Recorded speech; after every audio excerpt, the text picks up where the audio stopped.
אזרחי ישראל היקרים, כמוכם גם אני הזדעזעתי אתמול.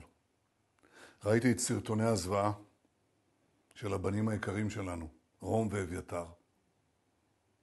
צלצלתי למשפחות, חיבקתי אותם בשמי ובשם רעייתי, גם בשמכם.